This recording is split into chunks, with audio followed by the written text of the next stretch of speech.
Yo guys, what is good? Welcome back to the Uncle Sharma channel. Sorry for keeping you guys waiting for a few minutes. Just had some technical issues, and I was just checking up on the actual predicted lineups because they have changed.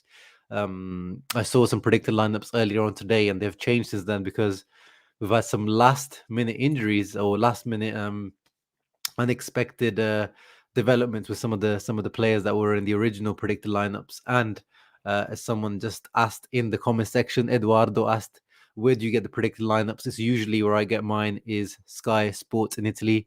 So if you type in, you have to go to the Sky Sport Italian .it.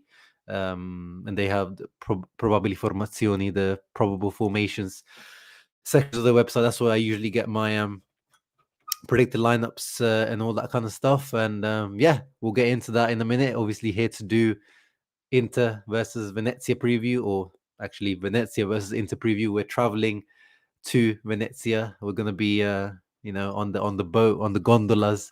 It's gonna be the coolest trip away that Inter do this year. I mean, Venezia, Hipster FC, one of the club that all the hipsters are supporting this year because obviously they have the best kits. I think it's a pretty. I think we can all say that they have the best three kits probably in Europe. Those Kappa kits, really really nice, and the whole branding and the marketing around the club is always quite cool. Some of the players that they've gone, these young Americans, and it's a little bit.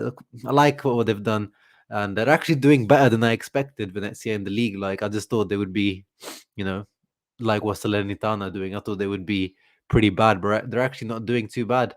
And their coach is called Zanetti, but not obviously our Javier Zanetti or Cristiano Zanetti, the guy that used to play for Inter. He's a different guy, completely unrelated. And he's doing a decent job. And he's actually quite a cool coach as well. When you see him on the sidelines, he's quite well dressed, so he kind of fits in with the vibe. But yeah, guys, who's in the house? Let me check on who's in the house. Of course, we've got the usual regulars. Benjamin Bolivar in the house, talking about the Italy World Cup playoff draw. Yeah, I think I just missed that, but I believe Italy got Portugal, right? Do I think Dumfries or DiMarco are a little rusty for not playing the last few games and overchanging the first team? A lot can get us into trouble. Yeah, that's always the issue when you do too much of a turnover, as they call it in Italy, or too much chopping and changing, that you lose the rhythm, and that's why a lot of coaches don't do it.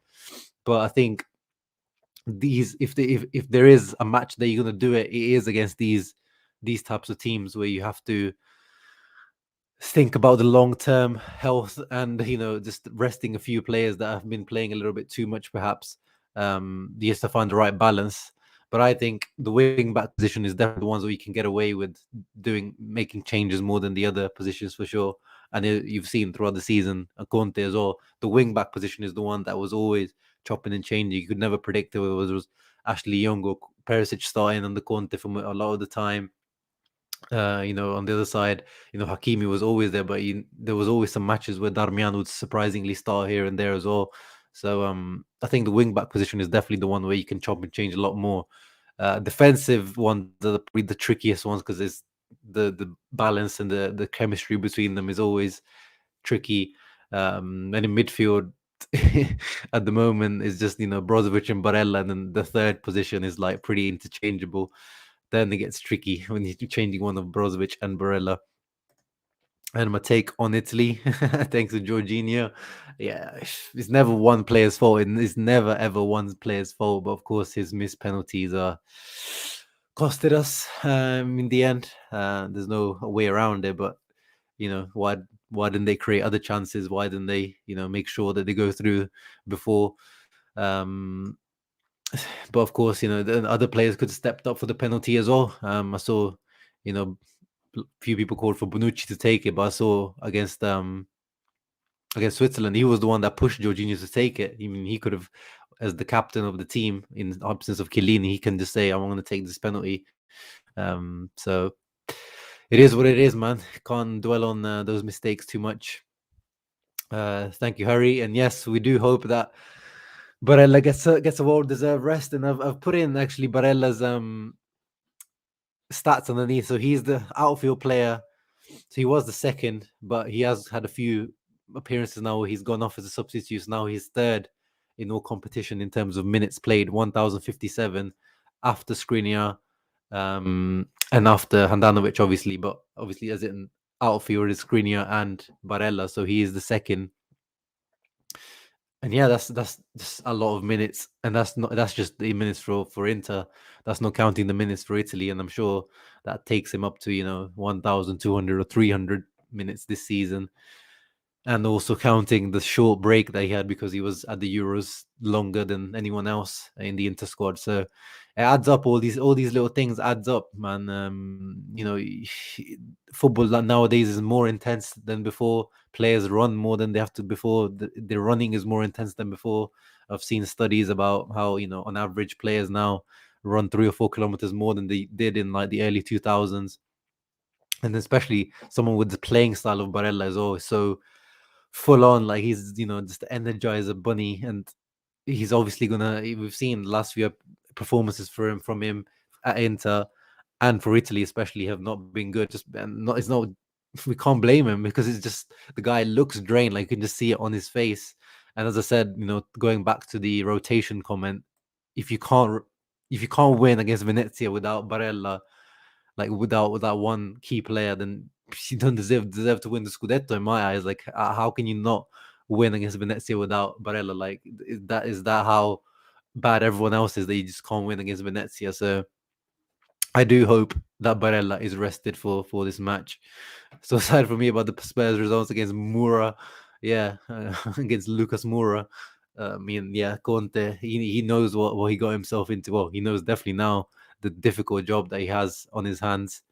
Um, Last dance Chiellini against Ronaldo. Yeah, if he doesn't get injured, um, Chiellini, unfortunately, as good as he is, has been very, very injury prone now ever since he got that one. Was it the ACL injury a couple of years back? And yeah, it's just not been the same from him. So hopefully he stays fit until then. But yeah, Italy Portugal is going to be a mad, and it's not even like the final. It's not like you go through after that. You still have to play someone else after that. So that's a very difficult um, playoff. But that's what you get for going through the playoffs. It's there's no guarantee. Two interplayer legend against each other now. Dalbert versus Joe Lobby. Wow, is Dalbert even starting? Like most of the time, he's not even started. Is he? Let me see. Cagliari score. See what their lineup is. Oh, they're winning 1-0. Pavoletti scored. Damn, I had João Pedro on my Fantacalcio team. And he doesn't. How can you not score against the bloody. Uh, oh, yeah, he actually is playing Dalbert. Nice. It looks like Nandes is playing actually in centre mid. Oh, that's what the Google lineup is saying, but I don't know how reliable that is. Poor Nandes has been even played up front in one match. That was crazy. Mazzarri, man. Mazzarri, what a guy. Should be some good soccer, but I think Italy will wake up and come out winning. Yeah, I agree. I think with Italy, you'd rather play one of the bigger teams. I think the players just, they'll feel the pressure a little bit more. Because if they had like a smaller team, they would have been, or it might have been like a case of the Sweden thing all over again, where they take a little bit easy, a little bit lighthearted, and they underestimate the opponent. This one, you can't underestimate Portugal. Yes, they're not a great team in terms of, especially now under Fernando Santos, things have got a little bit stale for Portugal. He probably they need to move on from their coach, but on an individual level, those guys, that's a very good squad. Probably on the individual level, probably superior than Italy's team in terms of depth as well. But yeah, on the pitch, they don't really gel or really show it. Even the Euro 2016, it was just complete terrorism football, and just Ronaldo and Inshallah. But they're a good team. But I think Italy can beat Portugal for sure in a matchup like that. Dumfries must step up tomorrow. Yep. It looks like all the predicted lineups now have Denzel Dumfries starting, and I'm happy. I was surprised, actually. Not surprised, but I was expecting him to start in one of the last two matches. I thought, okay, yeah, Napoli one, it makes sense not to start him. But I thought in the Champions League matches, I feel like he's looked better. And because of the tactical requirement in the Champions League is a little bit less, I would be, happy to see him there. But again, if you can't play Denzel Dumfries against Venezia, if you don't trust him to start against Venezia, then you've made the wrong purchase, because that's, even in the adaptation period, you should be happy. You should be okay with just playing someone like Dumfries there. There's no excuse. So I'm happy that he's going to play. And yeah, he's got some things to prove. It doesn't mean that he has to score or he has to assist, but just a solid performance. That's all we want. And, the guy that he's going to be playing up against, Haps, the left back for Venezia, he's looked pretty interesting. He's a energetic left back. Last couple of times I watched Venezia, he's the one who stood out to me in the Venezia team. So it's a tricky customer for Dumfries to come up against 1v1. So yeah, be a good matchup, and definitely I'll be watching him closely. But it looks like Inzaghi is watching him very, very closely. But we need Denzel Dumfries to start stepping up now. We're in November, coming into December. We're coming up to the fourth, fifth month that Denzel Dumfries is at Inter. Time's running out. It's like, as I said, I'm not calling him a flop, or I'm not even ready to call this guy a flop until it's been 5-6 months and you're like seeing no improvement from the guy. So I'm willing to give Dumfries more time, but we need to start seeing some signs of improvement, especially tactically and defensively, but also start to contribute going forward. And but I think that also has to do with the teammates starting to find him a little bit more and trusting him a little bit more. We've talked about how it seems like sometimes the teammates don't trust Dumfries yet, even when he's in open space sometimes, and making use of his heading ability. We hyped it when that was one of the few things that I was looking forward to seeing. As I said, I wasn't completely sold on the guy, but I was like, physically, in terms of his heading ability, looks something like a threat that could be used, but we haven't used it until now. So hopefully that's something, especially with DiMarco possibly starting tomorrow. We hyped that hashtag DiMarco to Dumfries at the start of the season. That could be the combination to maybe get one of the goals, hopefully. Yeah. Yeah, Petro Soria started the stream a little bit late. What's up, White Suburban Kid? Sorab, yeah, nice that you made it to a live stream. Joel, what's up? Indra says Vecino over Gagliardini. At least Vecino can threat with his aerial ability. Yeah, I mean, Gagliardini is also decent with his heading ability.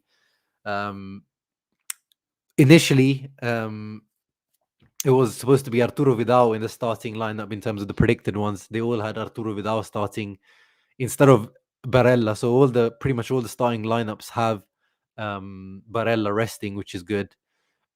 But Vidal, him and Sanchez, man. But Vidal apparently has some sort of illness, or like like he did. Which match was it that he missed where he had like flu-like symptoms? Was it the Juventus match? It was a match he missed with flu-like symptoms, and apparently once again he's out with some sort of fever or something. I don't know if he's still going on his nights out, late nights, Vidal, but yeah, he's wasted another chance potentially to be starting. I mean, I don't know how much of his fault really is. He's maybe he's just got a weak immune system, but yeah. So it looks like it's going to be either Vecino or Gagliardini. The Sky Sport Italy, which is the most reliable one in my opinion, has Gagliardini starting with Hakan. I don't like the sound of that. I don't like the sound of Hakan, Gagliardini, and Brozovic midfield, mainly because of Gagliardini, but I just don't see the combination really between those three. I would rather it be Vecino, to be honest, speaking myself. But I can also, as I've always said, I don't think the difference is that big in between Gagliardini and Vecino, in my opinion. But I've always preferred Vecino, and I feel like he provides a little bit more than Gagliardini. But we'll see. We'll see. But we know that it seems like Inzaghi prefers Gagliardini more than Vecino, and then I think this could be the nail in the coffin for Vecino if he doesn't start this one, because he already talked about in the international break that he's unhappy with his playing time, and right now, if it's between him and Gagliardini to start, and Gagliardini starts, I think that will, against Venezia, I think that convinces him that talk to his agent and say like, January, find me a club, because yeah, this is not it. And I wouldn't blame him. You can't blame him. So it could be a big moment for Vecino to just make that decision that I can't stay at Inter with Gagliardini starting over me. Yeah, that white kit for Venezia is fire, and that third one they have now is probably the nicest one. It's got that little tint of light blue, or I really like it. Yeah, Gianluca Busio is really good. Not really good, but he's quite good. I picked him as one of the players to watch out for at the start of the season in my video, for one player from each team to watch out for, and I picked him for Venezia. Yeah, neat and tidy player on the ball. Nothing stands out to me about him in terms of physically or talent wise, but seems like a good, decent player to have in your team. Like, keeps it nice and tidy, good technical ability. Even I think he has even scored a goal, got a couple of assists as well. So yeah, he's definitely one player to watch out for tomorrow in that midfield battle. Um, yeah, even Cordoba is at Venezia. I think he's either like the technical director or general manager. So yeah, he's interesting that he's taken on that role at Venezia. Um, so of course, as a Inter legend, we wish him all the best, but not too much tomorrow. Hopefully, his team loses.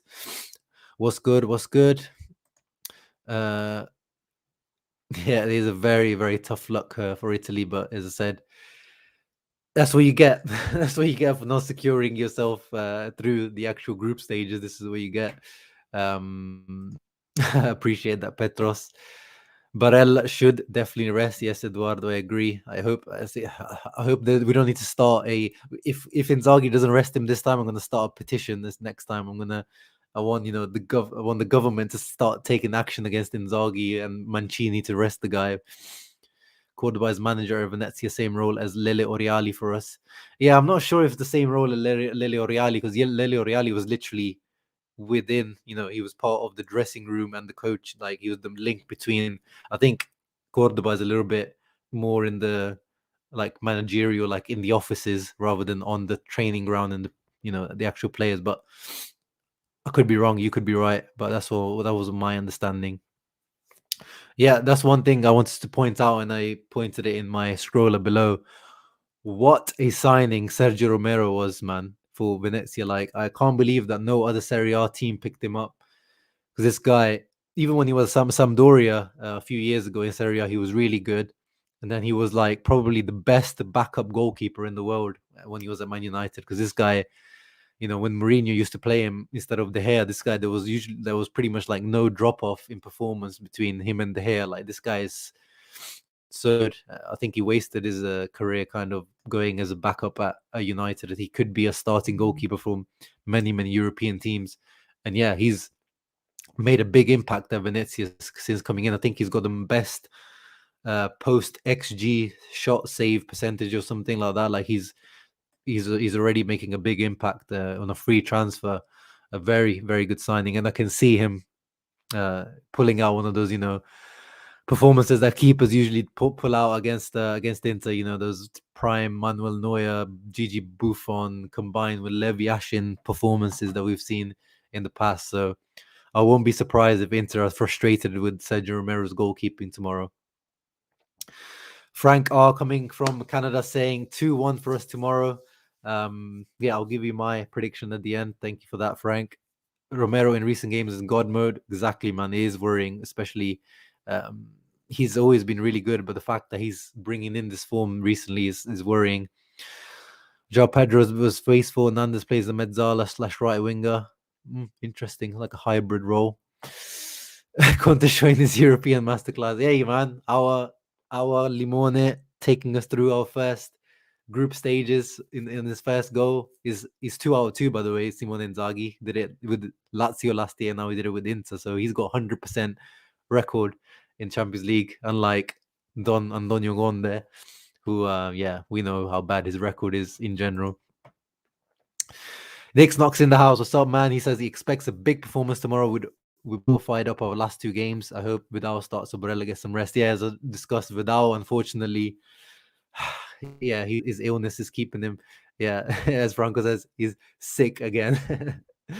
But it looks like Barella's still resting, so that's good. But we'll see. We'll see if it's going to be Vecino, Gagliardini.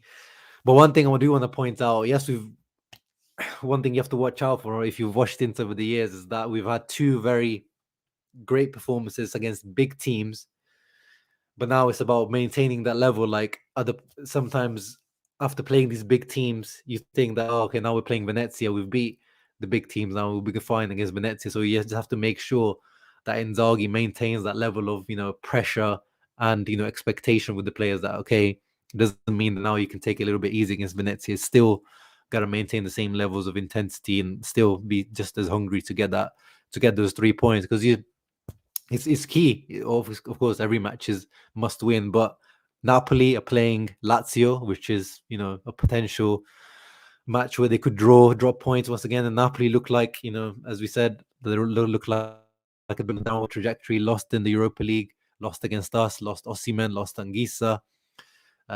So it could be a match, and Lazio so like up and down. They lost against the Juventus last time round, so I can expect Lazio to pull through a big performance this time round. So we have to be there to pick up the pieces, get within 1 point of Napoli. If they just drop the 2 points, still get close to Napoli. Milan are playing Sassuolo. Not expecting much from Sassuolo, to be honest. Even though over the years they've been a tricky team for Milan, but I mean, I was wrong last week when I wasn't expecting anything from Fiorentina, but they surprised me. So I hope Sassuolo and Berardi surprise me, but I'm not expecting much from Sassuolo. But hopefully, if they do drop points, we need to be there. We need to be there to pick up the pieces. Yeah, I think a goal will definitely, boost his confidence. If he can get like something like a nice little goal, boost his confidence, get his, just get him integrated into the team quicker. I wonder how his Italian is doing, how his lessons with Italian are doing. Is he improving? 1-1 in Cagliarina. Oh my goodness, those guys are just so. How can you be so bad? Like this is the one game they should win. Who scored? Oh, Bonazzoli, yeah, into youth product scoring in the 90th minute. Nice, nice. Good question, Ensa. Why not Sensi? He is healthy now, but that's the issue we've always had with Sensi, guys. He's healthy, and we saw he came on against Shakhtar and he almost scored. But that's 10, 15 minutes. And as we said, this guy has basically not played for 2 years, and Conte lost faith in him. Even if he's fit, it's Sensi. Is he match fit? That's a different thing with this is a completely different thing, being fit and being match fit. And with Sensi is that type of thing where Inzaghi or the medical team, they just don't know whether he's actually able to carry through at least 50, 60 minutes, because it's not worth starting the guy that you don't know even can complete the 45 minutes. So I don't blame him, and you guys know I'm a massive Sensi fan, but it's just ridiculous. You can't start a match and be doubtful that a guy can pull through to the match. um if only this guy had the body of Barella and the mental fortitude of Barella, or the pain threshold of Barella. It's just he just doesn't have it. I think he's also now mentally very fragile. I think any little pain or any little thing that he feels going, he's like, oh, that's it, I can't play now. So yeah, I don't blame them when they don't start Sensi. I don't blame them. It's gonna take him time to win over Inzaghi again, and then by the time he does it, he'll probably maybe play a few matches and they'll probably get injured again. This vicious circle of Sensi, such a vicious circle. Anyone know what's good with De Vrij? Yeah, he should be back for the next match. So he's not back for this one yet, and he's good. You don't want to rush him. And Ranocchia has been performing fine, as we've said. So I'm completely happy. And once again, if you can't beat Venezia with you're one of your centre backs there, then you're not a title challenger. Ashwin expects 2-0 our defense to continue improving. Yeah, fair enough. Yusuf Mustafa saying Gagliardini starting better to play with 10 instead of 11. Well, I mean, he's not that bad. Come on, guys. He's not that bad. Venezia away is quite potential to be a banana game. Yeah, banana skin for sure. That's what I was talking about in terms of dropping off the intensity and expectation. Inzaghi should start Kolarov. Funny you should say that, actually. Kolarov is actually injured as well. I mean, not that he was even going to take part in this, but it's true. Him and Vidal are actually out for this match, funnily enough. I forgot what the Kolarov injury is, but I think is a calf strain or something like that. But I mean, poor guy. Since he should be treated with fragile caution. Yeah, they literally should put that sign on him, like fragile, must handle with care.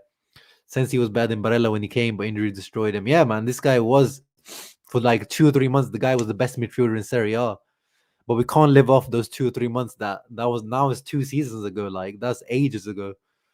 Like that's we just got a glimpse of the guy. We can't live off that. He has to live. And as I've said in the past, I wouldn't be surprised if this guy ends up retiring early because it looks like it could take like a mental toll on him. Because he never gets serious injuries. That's the thing with Sensi, but it just seems like he's constantly getting little injuries, which are probably worse because you just don't know like how many times he's gonna keep recurring. At least with a big injury, you know that this is my recovery time. I'm 6 months out. Take my time. This is my period. With him, it's just like I pulled my muscle and then I've recovered, but I don't know if I've actually recovered. So it's difficult for him.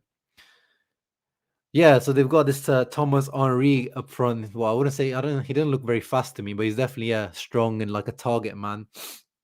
One of those tricky customers to handle. So yeah, those ones are, that could be more. As I said, like people were scared about Osimhen against Ranocchia, but there was no point in the match as we expected that Ranocchia had to face Osimhen 1v1. In this one, someone, if it is Thomas Henry starting, he is going to be, he's not going to be very mobile. He's going to be around Ranocchia area. So he's going to have more of a battle here probably than he did against Osimhen. Di Marco playing in the middle would be an interesting option. Another Barella. Yeah, I mean, he could play that role in an emergency for sure. But we've got so many options in the midfield. There's no way that we're gonna do that unless like everyone's out injured. Our midfield has got, we've got like 6-7 options in there. I think Sox is there to defend Lord Gags. At least someone's doing it. I'm gonna do it half-heartedly. I'm just gonna say, oh, he's not that bad. But really and truly, I'm probably the one with my burner doing those comments. He's fine with Gags against lower mid-table clubs. Yeah, exactly. He's always usually balling out against like the Sampdorias, the Genoas, the Genoan teams. Usually he's usually good against. But it's just like sometimes, especially in this, if we're in those matches where you end up dominating possession, you just feel like he doesn't offer much. But hopefully in this match, he can offer, some runs into the box at least. Sensi because of injury, but what about Gagliardini? His first 6 months on the Pioli is so good. Suddenly, I don't know about so good. He was good. He was definitely, he made a good impact when he first came at Inter, but so good is a bit exaggerated. But he did look good when he first signed for Inter, and yeah, he did sell us a dream. But I don't know. I think maybe it's that Atalanta system. We've seen it over the years, the Atalanta tax, as we like to call it. As soon as players leave that Gasparini system, a lot of times they don't seem to be able to do as well. Kessi's took him like 3 or 4 years to finally start performing at Milan. It's Cristante at Roma. These guys look amazing when they were at Atalanta. But I don't know. It's one of those things that development, maybe his hunger to improve himself or get better wasn't quite there. And his physique in general he's quite like lumber, like he's quite bulky. So I don't know. Maybe he needs to. I don't know. I don't know with Gagliardini. I just don't know. He's what 28 now, 29. There's no. I haven't got any. Future hope for him now. When does actually his contract expire, Gagliardini? Let me check. This guy's been here for ages. I don't even remember this guy. Did he even sign an extension? Like, how long was this guy's contract? Did you sign him on like a 10-year contract? Gagliardini's contract, 2023. Jeez, interesting. Oh, so he signed his extension in 28. So we signed him in 2017, and then he signed an extension in 2018. Jeez, so we were like really happy with his when we signed him, like just 1 year after, and then yeah, after that he just kind of his performance has definitely dipped after that extension. So we've got at least 2 more years of Gagliardini. Yeah, because I just don't see anyone buying him off us. He's 27, to be fair. He just seems a bit older, but he's only 27, so he should be in his peak of his career right now. What's his value on the transfer market? It is 13.5 million. Yeah, I mean, I'd be very happy if someone came and gave us 13.5 million for him right now. Um, do you think we lose anyone in the January transfer window? I don't think there's going to be much happening in January transfer window, incoming and outgoing. If anything, yeah, as I said, Vecino. I think Vecino will be trying to force some sort of move because he wants to be playing football. Yeah, I don't see anyone unless it's like again, as I said, Nandez potentially as a loan with like option to buy if Cagliari finally do us a favor. But apart from that, I don't really see much happening in January, unfortunately. And obviously, we'll talk about it more in December and January when things start to heat up. But right now, I don't see much happening. Rich Hendrick says he can't stand Gagliardini. He just seems like he's late. Yeah, that's what I mean. He's just like very sluggish. He always feels like he's like half a second too late to the ball or to read the game, or yeah, he just sometimes looks like he's playing in slow motion. Yeah, there's no way we're going to sell any key players for sure. I mean, we're not in a great financial situation, but we don't need to do like sell in January. Most dangerous Venezia player is Okereke. Yes, he is definitely the man to watch out for. He's the top scorer with Aramu with 4 goals. He scored some nice goals this season. One against Roma. Yeah, Venezia, by the way, not to underestimate them. They beat Roma for was it the previous match? And the last match they beat Bologna, so they're in good form. They're in confidence, which is also a good thing, as we said, for us. When these smaller teams get this kind of, confidence period, they can be the best period to play them because they can get a little bit, thinking that, oh yeah, we belong in Serie A, we're good enough for this, rather than keeping that humble mentality. But yeah, Okereke scored a very nice solo goal as well at the beginning of the season. I remember that's probably one of my goals of the season. He's got some pace, got some dribbling ability, got decent shooting ability. He drifts around all over the place, so he's hard to pick up. And he's quite fearless. Like he just has a go. Like he's one of those guys that would just go for it, which is nice to see. So definitely watch out for Okereke. Very, very interesting player. Yeah, I agree. Darmian and Di Marco should be called up for a national team. Di Marco did get called up recently. But the problem with Di Marco isn't quite regular yet. So I feel like if he was, the regular starter at Inter, I think he would be getting called up. And as we talked about with the issues in my videos about issues, Mancini is kind of becoming very loyal to the squads that he's calling up. It seems like he's just sticking with, now it's just Emerson is his left back. Whereas I think, I think Di Marco could be potentially taking over there, and Darmian, like he's sticking with Di Lorenzo. But I think probably Calabria is ahead of Darmian right now in terms of potentially getting in there. But he definitely deserves a call up, Darmian, man. He's been so consistent. He deserves it. Oh man, I would love it. I would love some Premier League money to come for Gagliardini or Vecino. Yeah, Sanchez leaving. Yeah, that could be potential, but again, I don't. Who's gonna pick up his wages in January, and we would have to do. No one's gonna buy him, and if we cancel his contract, we'd have to give him a payoff. So that would be expensive for us as well. So I don't see that happening either. It's probably more likely than other things happening, but I don't see it happening. And he's still useful, as we've seen, as long as he just maintains, as long as he actually stays fit. Adrian says he's very eager for this weekend's match. I want to forget today's draw for playoffs. Hey, everyone's not happy with the playoff draws today. Yeah. But definitely do not underestimate this Venezia team. No, Kostic is not coming in January. Definitely not coming in January. Because we would have to actually pay money to Eintracht Frankfurt, and that's not happening.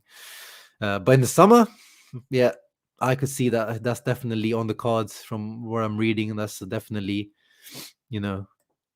potential, strong potential. Is Di Marco going to mark Okereke? Yeah, I don't know. They kind of play like a 4-3-1-2, which not many teams actually play these days. It's quite a rare formation. I know Correct is one of the two strikers, so yeah, if he drifts out onto the right hand side, probably. But I think he's one of those guys that moves around a lot, all over the place. But he is very impressive, as Chris says. The regular Conte eruption now already underway. Yeah, he was already firing shots yesterday, but he needs to. He needs to.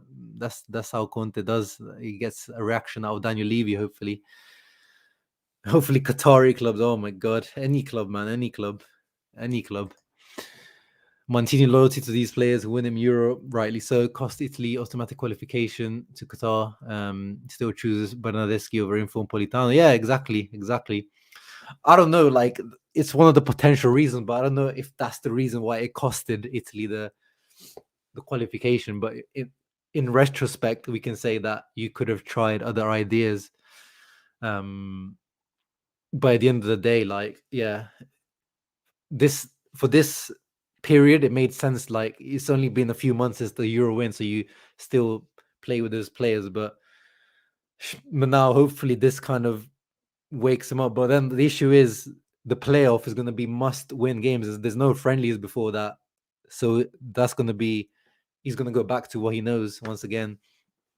So that's the tricky part with national team, though. You can experiment, but then you don't actually have time to try or test things. So it's actually it's a very tricky job, the international, like being an international coach, because the pressure is very high, but you don't have much actual coaching time. I'm liking the direction the team is taking, signing Bundesliga players, very good and cheap players. Yeah, I've always said, like, I don't really understand why Italian teams don't really go into the Bundesliga to look for players, because it's a market that's a little bit cheaper than the other ones, wages wise as well. The players are paid much less than all the other leagues, and most of the time, depending on which team you are, it's a step, like especially for Inter. Unless you're like Bayern Munich, every single other team you'd be stepping up if you're coming to Inter. I mean, you could argue maybe Dortmund last few years could be like around the same level, but now definitely not. Like, he's definitely stepping up if you're coming to Inter. So, and yeah, like, physically the German players are usually very athletic as well, good technical base. So I'm happy that we're linked with more Bundesliga players now. Did Italian media pundits try to protect Italian players when they didn't perform? The thing is, because I'm not in Italy anymore, like, I do read like a lot of the Italian stuff, but I don't know how much what the actual reaction in Italy was for it. But it was they didn't really like lambast the team, like they didn't criticize it too much, because at the end of the day, is like this. The Italians will they know that this is the team that won the Euros just a few months ago. It's more on this. Yeah, everyone talks about the striker situation for sure in Italy. Like, whenever I tune into like Bobo TV, like the streaming that Christian Vieri does with the Cassano and Lelia Dani and Ventola, like they're always talking about the striker issue. We know that's a big issue. But yeah, I think nothing's compromised. Yeah, I think if they miss out on the actual World Cup, then the criticism will come for sure. But as of now, it's like, it's negative, but it's not the end of the world. But then, yeah, if what happened with Ventura happens, then I think these guys will get killed. I was shocked when I saw a team from my country beating Tottenham. Oh, nice. So you're Slovenian. Ilicic FC. Mura is even struggling in Slovenia, and believe me, we're really bad at football. Yeah, man, that was, I did not believe as well when I saw that. When I saw that score line, Kostic is incredible value. He's not a no-brainer. He was just valued 40 million. Yeah, man, I've been on the Kostic hype train for like 3 seasons now. So I feel like it's actually a little bit late now that we're getting him, but still rather get Kostic now than never. Yeah, 34 people, man. Get the likes up. Time for my score predictions before I leave. Do you think Juve versus Atalanta, Napoli versus Lazio, Milan versus Sassuolo would drop any points? Yeah, I talked about it at the beginning. I think Napoli, Lazio, I see that as ending as a draw. I see Milan, unfortunately, winning as Sassuolo. And I see Atalanta, Juve potentially being a draw as well. So yeah, I see some drop points for sure.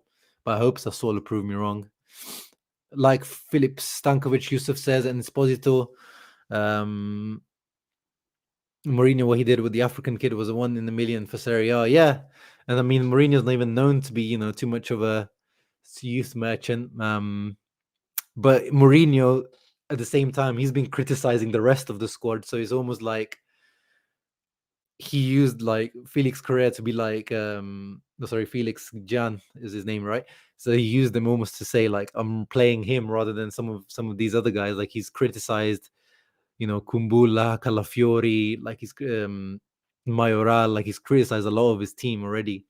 But he just got like a few minutes at the end of a game and he took chances. Like Satriano's at like 10. I remember against Genoa, he came on the last 10, 15 minutes. He had the opportunity to just do something like that.